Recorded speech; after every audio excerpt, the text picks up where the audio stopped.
Coming up next on We Are Marshall Today, student researchers take their findings to the state capitol for a little show and tell. We'll take you there. Plus, a couple of former Marshall football players prepare for Super Bowl 45. Details on this story and more up next on We Are Marshall Today.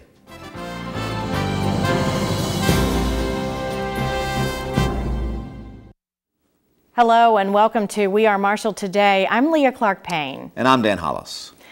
They are young, they are committed, and they very well could be the Einsteins of tomorrow. They are undergraduate student researchers who recently took their findings to the West Virginia State Capitol. Research at the university level is often dominated by graduate and doctoral students, but at Marshall University, undergraduate students are often part of the team. Students and professors showcased their findings late last month at the state capitol, where they explained a variety of projects, including one on Parkinson's disease. It's such an exciting field. It's kind of the last frontier. You know, the nervous system, we don't really know a whole lot about it. So it's exciting when we can take blood cells and make them express neural properties, and it can really open the doors to a lot of different possible therapies in the future. Parsons White and senior Patrick Murphy agree that undergraduate research day at the Capitol allows them to develop skills they wouldn't necessarily learn in a classroom. Well, it's a big day for me because I haven't been able to do a lot of undergraduate research, and it's given me an opportunity to try and explain in a scientific way what I've been working on my entire undergraduate work. So it's been a good experience for me professionally to try and get out and actually explain material that I've learned in class. 17 Marshall students participated in the 8th annual event. Dean of the College of Science, Dr. Chuck Somerville, says allowing students to present their findings to a lay audience is excellent preparation for their futures. Research Day at the Capitol is great because the students have an opportunity to meet the legislators that support their work, that support Marshall University, and the legislators get a chance to meet the students.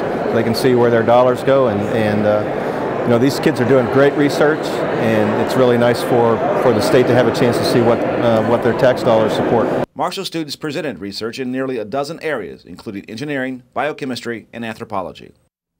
And joining us now to talk about an upcoming research event here at Marshall University is Dr. Venkat Gudivada. Dr. Gudivada, thanks for being here. Thank you, my pleasure. Cyber Infrastructure Day is coming up in April on Marshall's Huntington campus. Talk a little bit about what cyber infrastructure is and why it needs a day. Okay, cyber infrastructure is actually misunderstood in a term. It really encompasses many things. One is, people really think of hardware as really the core of cyber infrastructure, but really it's just the hardware plus the software that really leverages the hardware, plus the tools and software tools, plus any databases that go with it, plus people that make these computers work and help researchers to develop applications that take advantage of this supercomputing power. So all of it is collectively cyber infrastructure. And talking about the CI Day, Cyber Infrastructure Day at Marshall, it's April 7th. It's going to be, I believe, Thursday. It's a one-day event. So we're doing it for two reasons. One is it's a requirement from NSF because NSF is funding this research. Secondly, it's a way to attract people and tell them about we have this capability at Marshall. These are some of the things that people have done, and you too could benefit from using this cyber infrastructure for your research. Well, let's talk about research. How does cyber infrastructure help research, help faculty with research, and students, I guess, too? Right. So one of the things, United States is coming up with a computer called Sequoia. It's supposed to be operational in 2012. And it's I think released in 2011. It's going to be deployed in 2012 for general use. I'm just giving an example. They talk about what is this computing power that's available. It's equivalent to 2 million laptops. So whatever they were giving an example of 6.8 billion people on Earth. They have the most powerful calculator. You work 365 days. It takes 20 plus years or something, or even more than that, to do what Sequoia would do in 1 hour. So going back to your question, I think the research is enabled because you have so much computational power at your disposal, which was not available before. So you could explore more alternatives. For example, aircraft design or drug design. Previously, it would take maybe 10 years to get some problems solved.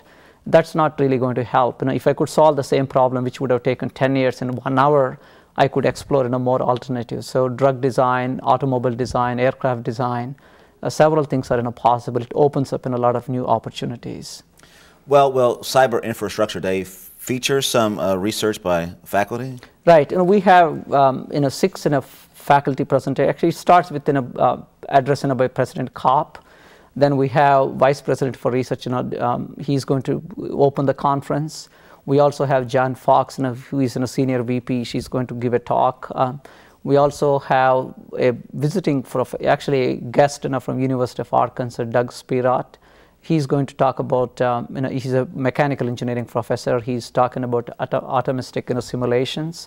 We also have Marshall University faculty, giving 6 presentations altogether. They go actually from gene sequencing, confocal microscope images. Actually, I have in one of these sheets the exact presentations, and I'm just going to talk about. You need this specific information. We do have the program in place. So DNA sequencing by Joan Wilson of Marshall Institute for Interdisciplinary Research. We also have Mike Norton from Chemistry Department, and his topic is confocal microscope imaging. We also have Matthew Como from School of Kinesiology and Dr. Felix Cheng from School of Medicine. They're going to talk about motion capture gate analysis. We have numerical relativity modeling by Maria Bubick Hamilton from Physics Department. We have a couple of acoustic modeling, Thomas Wilson from Department of Physics. We also have a last presentation, molecular dynamics. We talked about this simulations and the importance of advanced cyber infrastructure research. Dr. Doug Spirot from University of Arkansas. We also have student and poster presentations later in the day. Who would be the audience for? Who do you think the Cyber Infrastructure Day is going to attract to be in the audience? It seems superficially only researchers are interested, but actually even companies are using cyber infrastructure quite a bit for competitive advantage point of view. They don't really talk about these, they're actually using supercomputers. So even places like Walmart, which you think is not a high-tech place, they're one of really the biggest users of computing in general, but also supercomputing. So a lot of commercial companies are using cyber infrastructure. They don't advertise because for competitive advantage reasons. So I would say students who would, even if they don't have any plans to use cyber infrastructure, they wanted to kind of know what this is, because the saying, it's not really saying conventionally it's true. Whatever is confined to the domain of supercomputers today, it takes about 10 to 12 years to make it to the desktop or laptops. So it's kind of an advantage for us to have early exposure, even if you're not contemplating any research, but you want to come and know what it is. It's really, even for community leaders, they want to know how it would affect the future. Great, appreciate it. Dr. Gudivada, thanks for being here. My pleasure. Coming up next on We Are Marshall Today, prepping for the biggest game of their careers. Stay with us for details. As you think about your future, who's your competition? Who are your chief competitors? I notice some of you looking to your right and left at your neighbors. You need to think bigger, much bigger. Choose Marshall University. Big enough to matter, small enough to care. Immerse yourself in your learning. Connect with your professors and have fun learning. That's important too. Find your passion. Pursue your dreams. Marshall University. My name's Emily, and in 7 years, I'll be an alcoholic. Hi.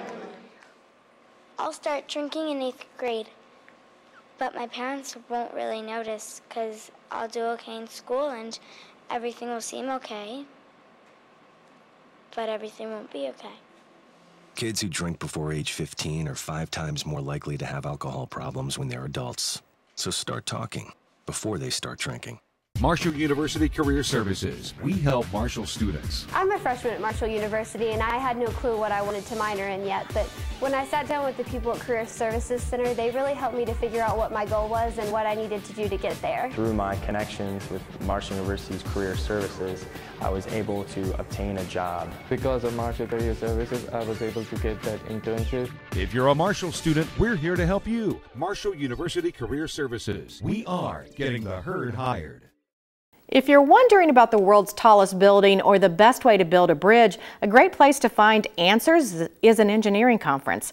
Professional engineers from around the tri-state gathered for the 3rd annual Winter Technical Conference, sponsored by the Marshall chapter of the Society of American Military Engineers. Topics from future highway design to the world's tallest structure top the agenda. The Marshall chapter of SAME will host a career day later this month for high school students who are interested in engineering. Marshall's College of Engineering recently was awarded accreditation. Marshall University celebrates a special milestone in March. It was 50 years ago that Marshall College was awarded university status during the legislative session.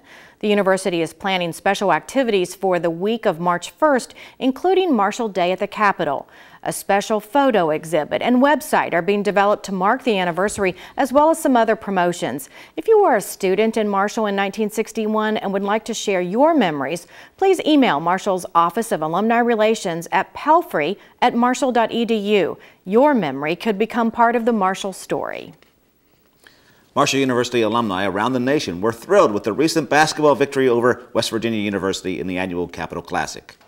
The Thundering Herd defeated WVU 75-71 in front of a sellout crowd at the Charleston Civic Center. Couldn't be happier. Couldn't be happier for our kids, most importantly my staff, and our entire Marshall Thundering Herd nation. All right, it's a great win for our total Marshall community. They should embrace this victory because it's a great win against a terrific program, a Final Four program about 8 or 9 months ago. Marshall downed its in-state rival for the first time since 2006. Marshall University's baseball team is preparing for its 2011 season, which begins later this month with tournament play in South Carolina. The sport's annual team banquet, Step Up to the Plate, was in early February and featured Cincinnati Reds announcer Marty Brenneman. From athletics to the artful sounds of jazz, Marshall University sponsored the 42nd Annual Jazz Festival in late January. The event provides a forum for jazz education for area high school and middle school students. Marshall's Jazz Festival is one of the longest-running collegiate festivals in the country and has featured jazz greats like Stan Kenton, Maynard Ferguson, and Sergio Mendez. Marshall University has received just over $500,000 in a grant money to study factors associated with fire debris.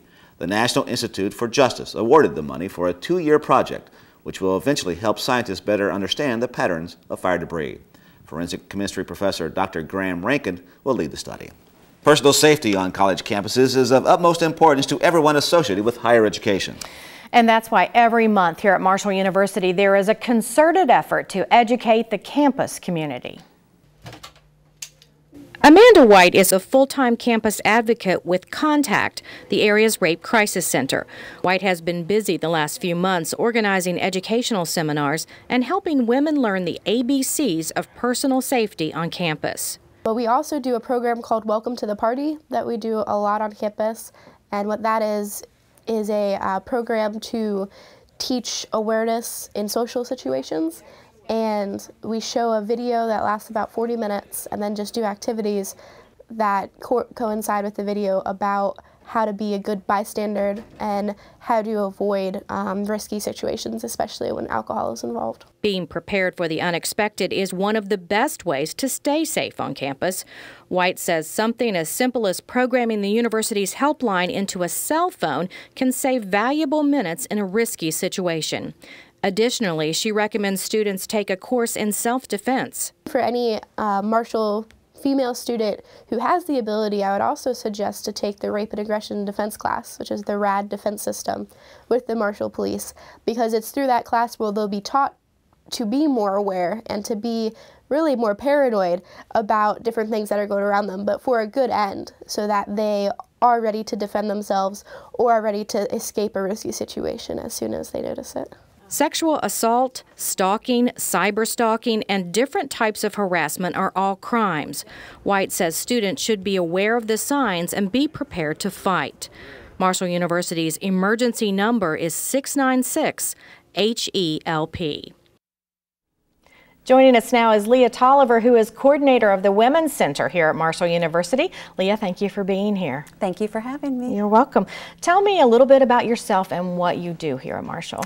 I'm the coordinator for the Women's Center here on Marshall University's campus, and we do a lot of different programs that deal with bringing awareness for women's issues on campus, coordinating with a lot of different programs and departments, and as well as community agencies.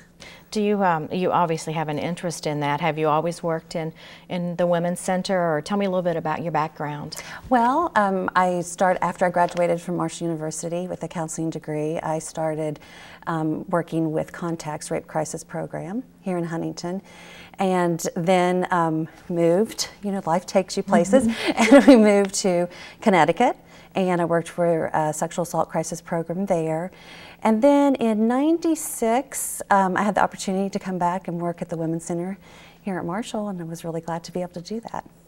Tell me a little bit about the Women's Center, when it was started, why it was started, and a little bit more about the programs that you run for students and I guess faculty and staff as well. Yes, yeah. Well, the program was started in the late 70s, I think 76, 77. And it was started with some faculty and students and some community women got together and decided that we really needed to have some entity on campus that really kind of addressed the issues that women, and because women are affected by these issues, men are as well, but an opportunity, a place, a location for women and men to be able to come together and really be presented and have the opportunities to be able to discuss the issues that are affecting women and in general our population here on campus. So that started in the late 70s. We've had I think a graduate assistant, an office in the basement of Old Main, that was like a little closet. And then since then it's grown to having a paid coordinator's position. We have 3 graduate assistants. At this semester we have 2. We have really, I think, grown. We have an office in Pritchard Hall now and a location for our center, and it's just really been a wonderful growing process for the Women's Center here at campus. Some good background for us to use as we start talking about some of the specific issues. We just saw a story about personal safety on campus, stalking issues, sexual assault crimes. How does your office help women or educate women about those types of issues on campus? Well, those issues have always been a concern, I think, for women and men, and as well, and how to address personal safety issues. And I think one of the things that we do very well is really trying to address the issues, be proactive, do a lot of educational programs. We connect with our local agencies that provide those programs as well as to the community outside as Marshall. And then also bringing them on campus and being able to provide those services. The Women's Center graduate students are working with Contact's Rape Crisis Program and being able to be trained to do the programs in the residence halls, and if sororities and fraternities would like us to come and do those programs, we've done that in the past, and we're always open for that, to be able to in any way address those issues so that we can start a conversation about what really needs to be happening so that we can eliminate any type of sexual assault or domestic violence, stalking, those type of issues on campus. We really want to be proactive instead of reactive to those things. Yeah, definitely. And do students come and visit you for counseling or talk to you about dating issues? Yes. Tell me about that. We work in conjunction with the Counseling Center, which is here on campus in Pritchard Hall as well.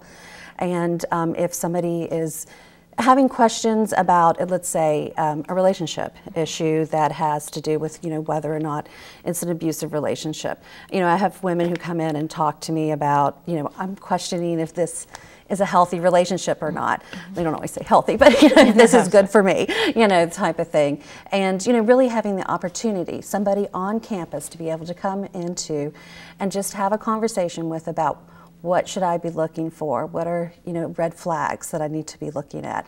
And then as well as somebody who might have been sexually assaulted off campus or in their past, and being able to have the opportunity while they're here as a student to be able to seek that support and to be able to do that. We will help connect them with context rape crisis program for advocacy.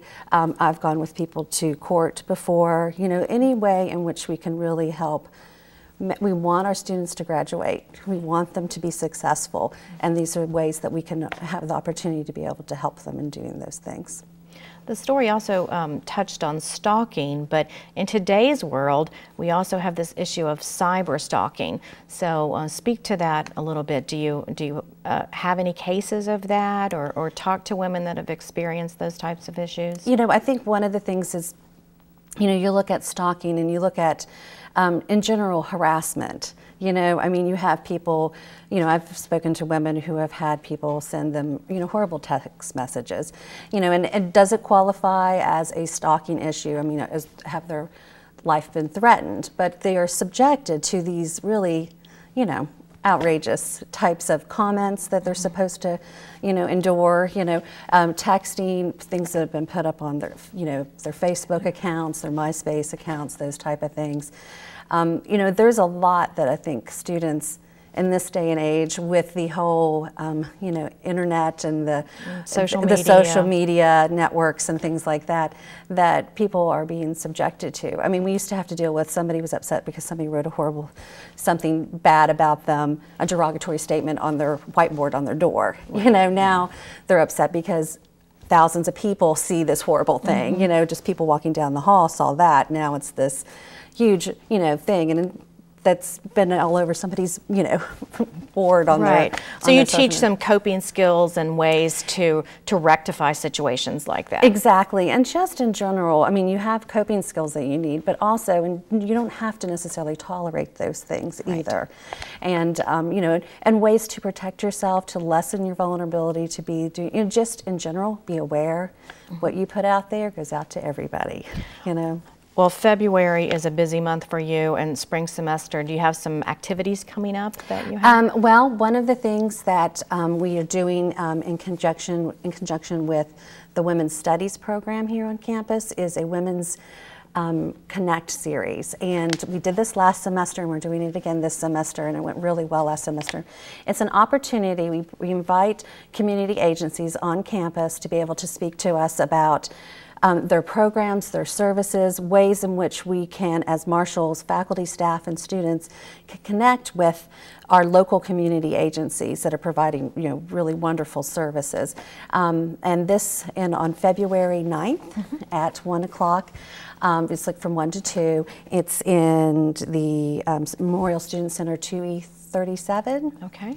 And we're going to have context rape crisis programs, since it is, one of the things, February Stalking Awareness Month, and being able to have them come in and talk about their services and programs, and ways in which students can volunteer. Faculty and staff can volunteer too, but in ways in which they can do that. Okay. So we have that going on. We also have, the Women's Center has been providing a film series, and one of the things that we're doing with the film series this semester is going to show the film Tough Guys, which is like disguise, not guys. And it's about looking at how society has really perpetuates what men are supposed to think is masculine behavior, and really it kind of constitutes to aggressive behavior. And we want to look at, having a way in which we can start a discussion about, is this right? Is this fair? That we're treating men in which ways that you're limited in how you're supposed to represent your male species, and how that affects women in general. And it's a good step into looking at the ways that violence is perpetuated in our culture. All right. Against women. Yeah. Sounds like you have a very busy month ahead of you. Yeah. We appreciate your time today. Well, thank you. Thank you for having me. You're welcome. We'll be right back after these messages. From the classroom straight to your computer. I teach international marketing online 100%. I conduct this class from my office, from my home, and it is 24/7 available to students across the country. I would say this has been one of the most challenging and rewarding experiences, not only for me, for my students as well. Nationally accredited, affordable, convenient. MU Online. Prescription drug abuse and misuse is a serious problem. Taking it appropriately, prescribed medication is just as dangerous and deadly as street drugs. So it's important for you to know it is illegal for you to share your medication or take medication prescribed to someone else. Marshall's football program has received some national attention recently, even though it's not college football season. That's right. Former Thundering Herd standout football players Doug Legursky and Byron Leftwich, now with the Pittsburgh Steelers, have been preparing for the game of a lifetime, Super Bowl 45. Last time, practice squad year, really just preparing those guys to go out there and play and watch it from the sidelines. This year, hopefully I'll be able to get my hand in the pile and make some plays for my team. You know, it's really not a big transition for me, switching around the three interior positions. So it's really not hard, but that just speaks volumes to our offensive line and our offensive line coach in a whole, and you know how much work we've put into it. Man, this game of football, you always one play away, and you got to prepare yourself that way. And if you know anything about Doug and the things he's done all year, he's always prepared that way. And even when Pouncey was healthy, he was a guy that can help him, you know, in certain situations, just the tape watching, all those type of things, the understanding of football. Doug has worked his tail off from the beginning, and I think he really understood that he was always one play away, and look at it.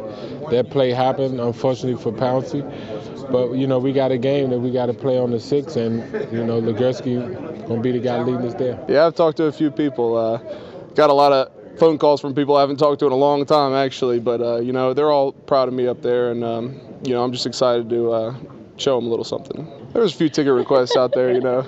I got to weed out some of them. You know, if I haven't talked to you in the last, 6 months, you know, don't call me now. You know how it is. This is what you dream about, you know, playing in the Super Bowl. As like I tell people, I was telling some of the young guys that haven't been here before, when you're a kid and you dream of playing football, you always dream of the Super Bowl. You always dream of it being in the Super Bowl, you doing great things in the Super Bowl. And we have that opportunity. We have that opportunity. And you just try to get guys to understand the moment, enjoy the moment, have as much fun with it as you can, but still understand we're going out here to win a football game. I talked to Shulo. I talked to a lot of the guys. You know, we talk before, after, you know, not just because I'm in the Super Bowl, but just Shulo's actually here in Pittsburgh. So, you know, I talk to my guys, man. Them would always be my guys. I mean, always. I mean, the things that we accomplished at Marshall, the things we went through, I mean, that's my family. So those things will never change. We're friends for life. So, you know, a lot of those guys happy for me right now. And that's going to do it for We Are Marshall today. I'm Leah Clark-Payne. And I'm Dan Hollis. Thanks for watching.